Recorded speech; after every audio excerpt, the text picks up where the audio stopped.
little different now. The dance? Not that different. I've written 2 songs in the last year. And the first one you heard when we walked out. It was a song called Blood on My Hands. I wrote it, 10 months ago now. It was about the withdrawal from Afghanistan. It was a very angry song. It was a song, thank you. It was a song that ended up being, I don't know what the right word is, a voice. Maybe that's the right word. A voice for many who were angry, frustrated, felt betrayed, especially our veterans, our Afghan veterans, because we abandoned our citizens and our allies to terrorists. You can,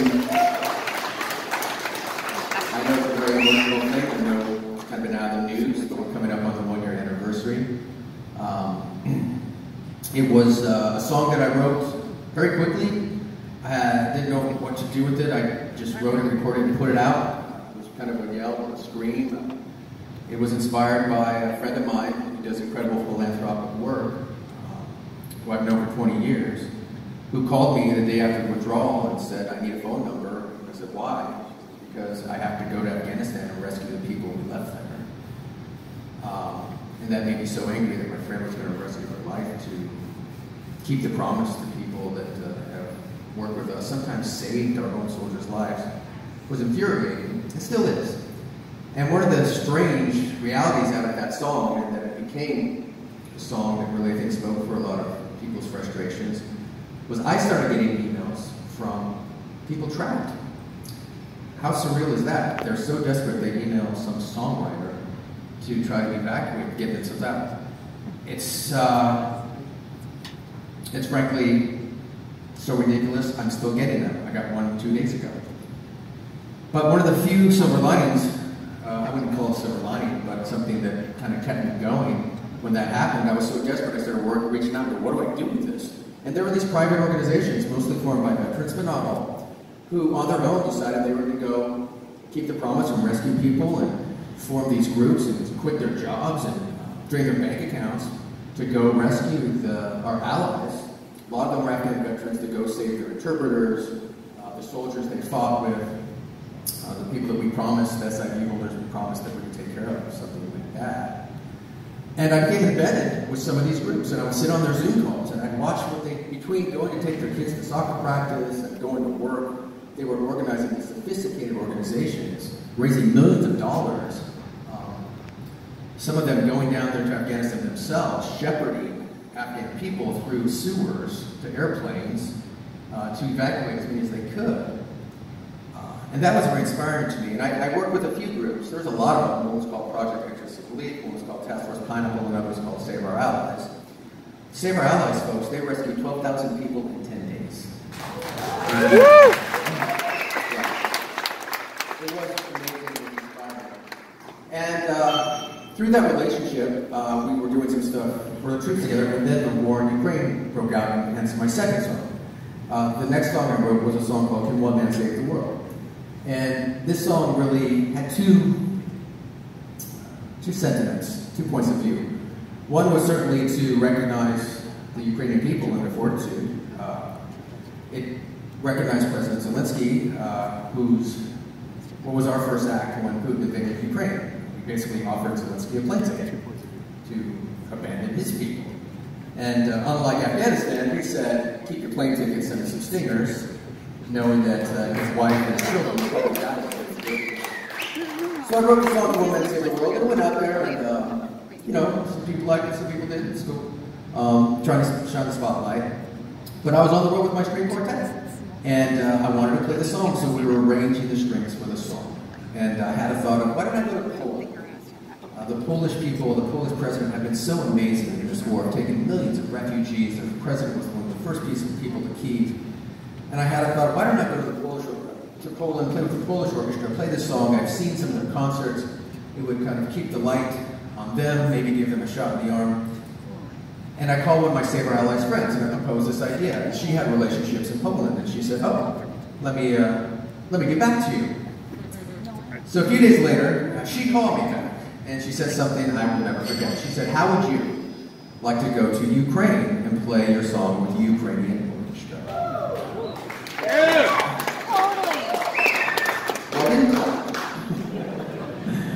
But I was excited, but I was also confused. I said, "Well, do they even exist? I mean, it's a war zone. What's going on?" And she said, "Well, they're kind of scattered across the country, but we think there's a very small window. We can get into Kyiv. The ministry wants it to happen. We're not sure. There are a lot of minor miracles that have to happen to make this work, but we'll work on it and get back to it."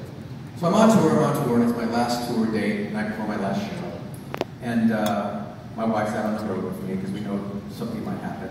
And I come off stage just like this, and I go to my computer, and I open it up, and there's an email with a plane ticket to Krakow for the next day. And you can imagine I had a very long talk with my wife that night, over a bottle of wine or two. But eventually she agreed to let me go, and the next day I kissed her goodbye, got on a plane ticket, got on a plane, flew to Amsterdam to Krakow, had some amazing people, and off we went to Kyiv. Took us 2 days to get there. That story alone took an hour. It was crazy and exciting and scary. But we finally got to Kyiv and we started to prepare to film this video with the Ukrainian orchestra. And we didn't know where we were going to do it. I assumed it would be in a subway. Most of the videos you see over there in the subways, that's because if there's an air raid, you don't have to stop filming. You're kind of already in shelter.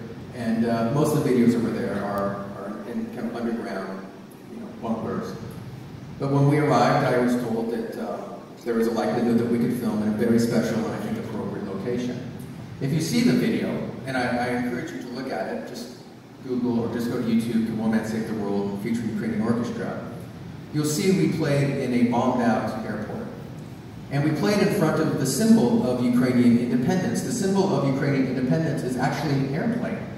It's called the Marina, and it's the largest cargo plane in the world. It flew the Soviet space shuttle, it flew many missions during COVID, and it's a symbol actually on their army patch. If you look at the army, it's an airplane. So it's very close to their heart, of course. And early in the war, Putin, cynically, intentionally, when he was trying to take Kyiv, went to the Antonov airport and destroyed the Marina, blew it up, blew the nose cone off, trying to gut the will of the Ukrainian people. What he didn't realize at the time, all that would do was make them madder, and it would have the opposite effect. But we were able to put my piano in the middle of the rubble, surrounded by Russian tanks that were blown up, munitions, jet fuel, and the orchestra right in front of that plane, and play this song, Can One Man Save the World? And I think it's fitting. I think it symbolizes the fortitude, the strength of Ukrainian people who are fighting for their survival.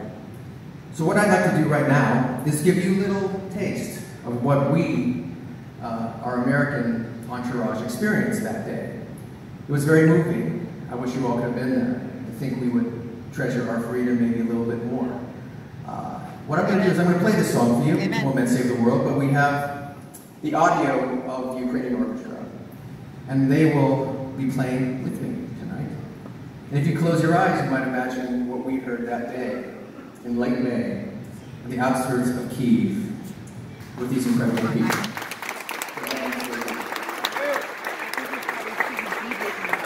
Who is this comedian? Is all he is for my stomach. The Superman Ukrainian. I don't know.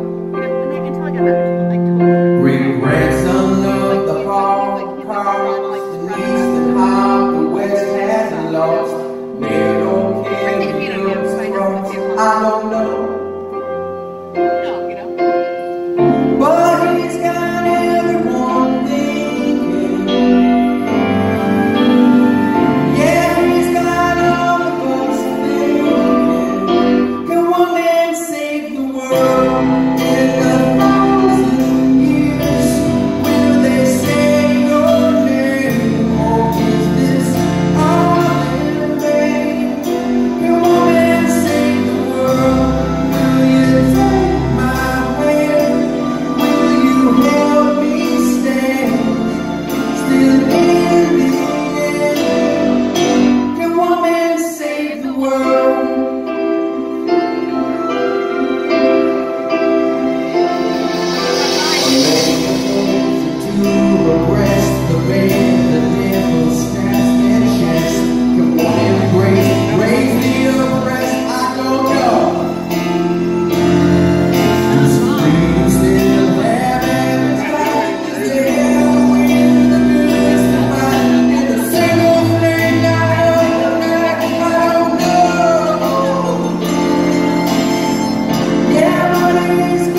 die but maybe live again.